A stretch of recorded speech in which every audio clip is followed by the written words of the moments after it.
Hi, I'm Alex Roman, Executive Editor for Metro Magazine, and welcome back to METROspectives.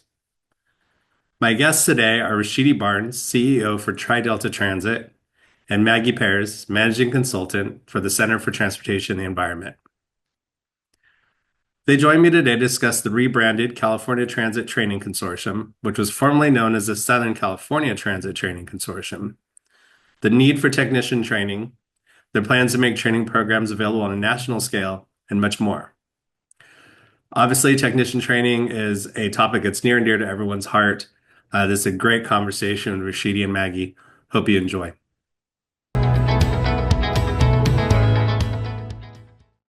So thanks for joining me today. How are you guys doing? It's a long day. Had a long night for a multitude of reasons, and so that's another podcast. Um, Yes. but definitely we're doing well. Yeah, likewise. Yeah. And just we're recording this the day after the election, just for context on that. So just to get started, can you guys talk a bit about the CTTC? I'm familiar with it, having worked with the previous before the rebrand. But can you talk give a little bit of background on the CTTC and how it started, why it started, and what you guys are trying to get across? Yes. First of all, my name is Rashidi Barnes. I'm the CEO for Tri-Delta Transit here in Northern California. I've been associated with the California Transit Training Consortium for probably about 15 years in various capacities.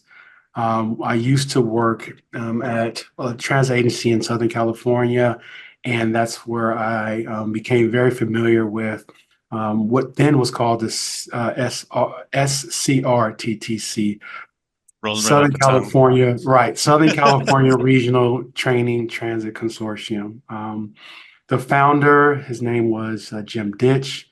He was, and I'm happy to say, a friend of mine. I actually started on the private side, and Jim was one of the people I worked closely with while he was at Long Beach Transit.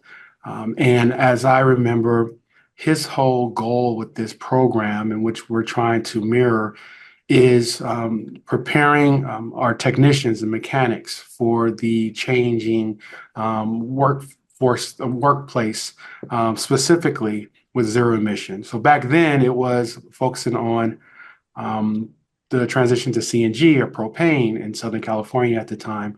And now it's electric and hydrogen, whatever's coming in the future. So our goal is to continue to provide tools, training tools, and readiness and prepare our mechanics and technicians, whether they already work for a transit agency or they have goals to transition into our space through our partnerships with the various colleges.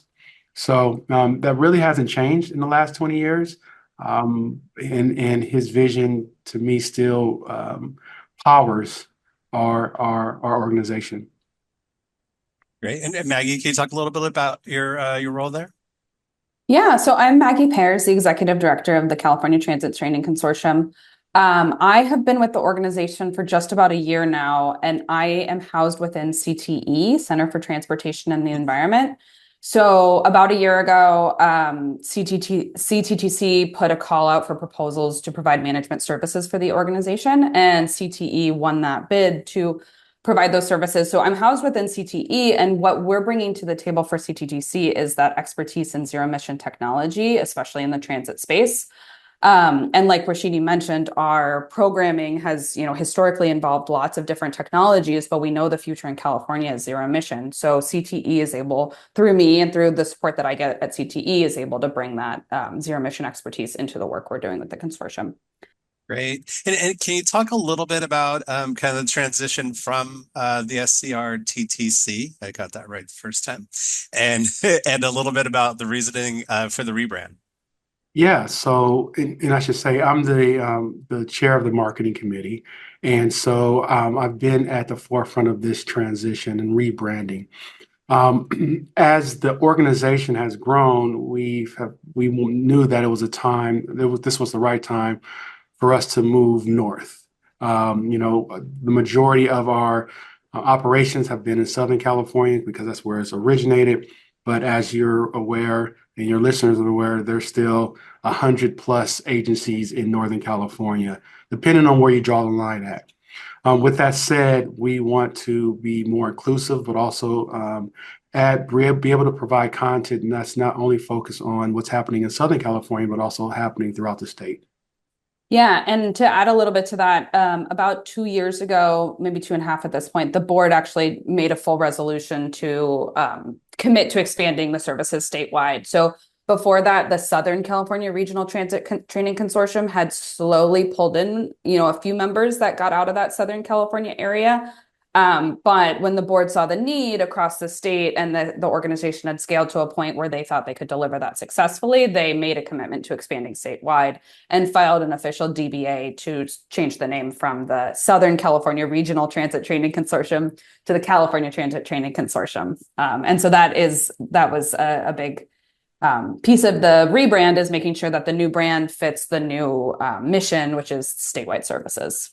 Right. And just to add, Alex, that also includes the colleges in Northern California Right. that we are now working with. So overall, it was a better move for our organization.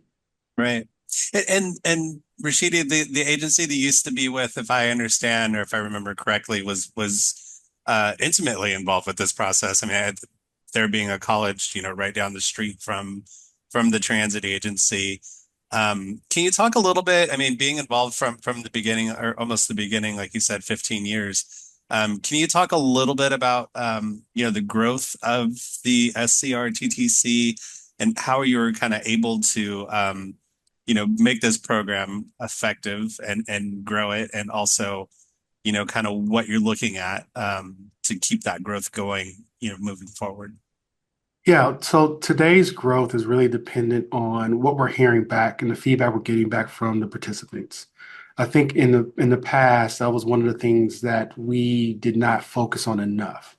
And so now we are actively listening to the people who are going through the program, our colleges, our transit authorities, to make sure that we're providing content that is relevant. At a point, we just provided content, what we thought was what was needed, but maybe didn't take as much input as we should have in the past. But now, with Maggie's oversight and Mona Babauta from Sunline Transit as our chair, we're now focusing on what that content and how it's delivered and where it's coming from, and trying to answer the questions that were going unheard in the past. And speaking a little bit more to that growth, I think the consortium fills a gap in the transit agency need that in their training programs, right? So transit agencies get their training, maybe their technicians get some training from some kind of schooling before they join the organization, and then the transit agencies contract training through their manufacturers when they buy their buses. And maybe a bigger agency will have in-house trainers, but you have to be a pretty big agency to have the staff that has a dedicated trainer. And so the consortium fits in between those spaces, right? Where we allow training outside of your bus by schedule, or maybe you have new staff that you want to develop, or maybe new hires. And so we fill this gap in the training program that a transit agency might need. And so a lot of the growth has come because the need for that training, when people know that resource is available to fill that gap in their training program, they are really enthusiastic in joining us, because we do really target that specific need that we know the industry has. Right. And due to COVID, we saw an opportunity. We moved all of our training to online.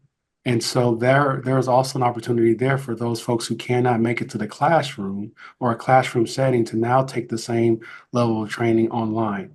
So when you talk about growth, it's just seeing and trying to meet people where they are, whether it's in a classroom or online. The program first started, you guys talked a little bit about kind of filling a need. Are you seeing more people come in with kind of like that base knowledge that the SCRTTC originally gave, and now kind of building further upon that? Or is kind of the program, from beginning level to kind of advanced? Well, I will. What I'll say is one of the other drivers, is that the federal government and the state are investing a lot of money into the zero emission transition and also workforce development. And so what we are seeing are people that just need to fill that gap, as Maggie was talking about, and they come in from all different levels.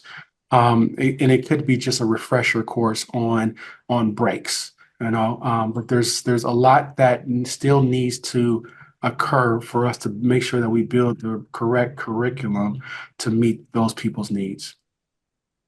Yeah, and in terms of our course load, the original courses that were developed were around technology that seemed advanced 20 years ago, but now, compared to modern technology is not quite as advanced. And so those are courses that haven't been as critical in our course catalog recently. The original courses around ITS, and some, basic computer systems on the buses, like that stuff actually isn't what our technicians are asking for now. Our biggest, our courses that always fill up are our Cummins engine courses and our brakes courses, like Rashidi just mentioned, right? That's a course that, has changed a bit over time, but brakes are brakes, right? They've been brakes for 20 years. What we're focusing on going forward and what we know there's a need for is basic electrical training. We're redeveloping an electrical series to meet that gap that is kind of those more advanced current technology needs that wouldn't have been as relevant 20 years ago because there wasn't as much advanced technology on the bus. But today you're seeing so much advanced technology that technicians are needing to both train originally and retrain, get refreshers on these electrical skills. Gotcha. Thanks again for joining me. So I had a few more questions for you guys, and just kind of shifting a little bit to the CTTC and kind of your structure and your board and all that kind of stuff. Can you talk a little bit about who your members are and kind of how the structure is set up? Yeah, we have a host of transit agencies up and down the state from, Foothill Transit, Omnitrans, San Joaquin Regional Transit, Sunline, Tri-Delta, just to name a few. And then we have our academic partners as well, Rio Honda, Santa Ana College, Long Beach City College. And we have about 15, I think it is, 15 board members. And those range from our academic partners as well as our transit authorities who sit on that 15-member board. And we have a few private sector members as well. We have one board representative from the private sector and a few private sector members that support the work of the consortium and take some of the courses as well. And when we were talking about growth earlier, one of the new things that we're looking at has already done, we formed a advisory committee that includes a lot of our private partners as well. So the Gillicks of the world, who are now on our advisory committee, who are helping us to continue to build out our program. Yeah. And so if somebody wanted to become involved with this CTTC, how could they do that? Well, we have a marketing and membership team.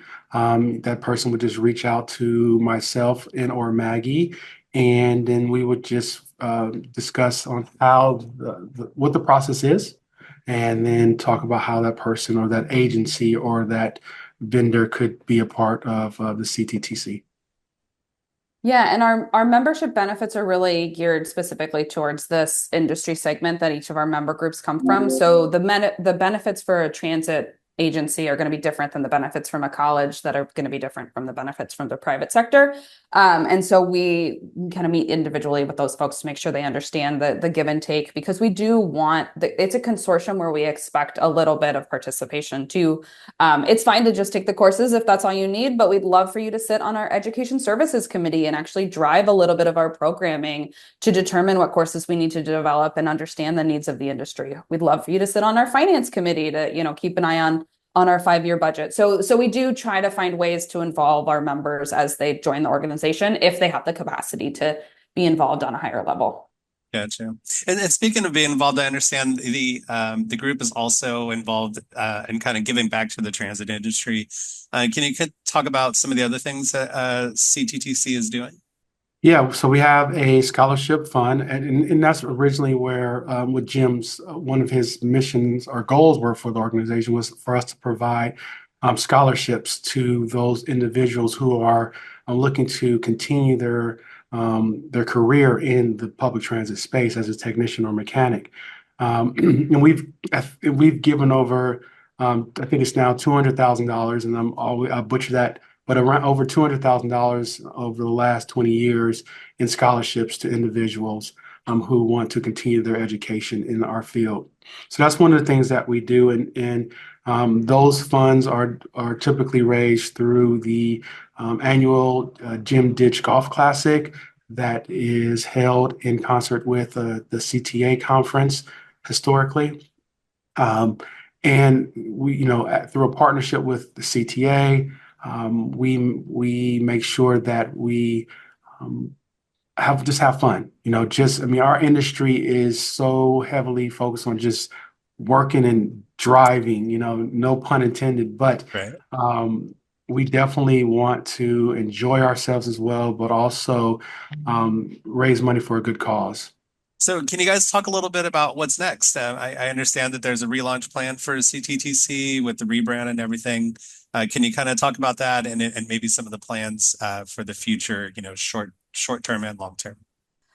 So we are launching our new brand. It's been in the work for the last 6 months. We're really proud of it. It highlights our connection to our people, and it's a kind of a fresher take on technology. So that brand launch is going live the 20th of November. That's the start of the CTA conference. So we will be at the California Transit Association conference with all new branding.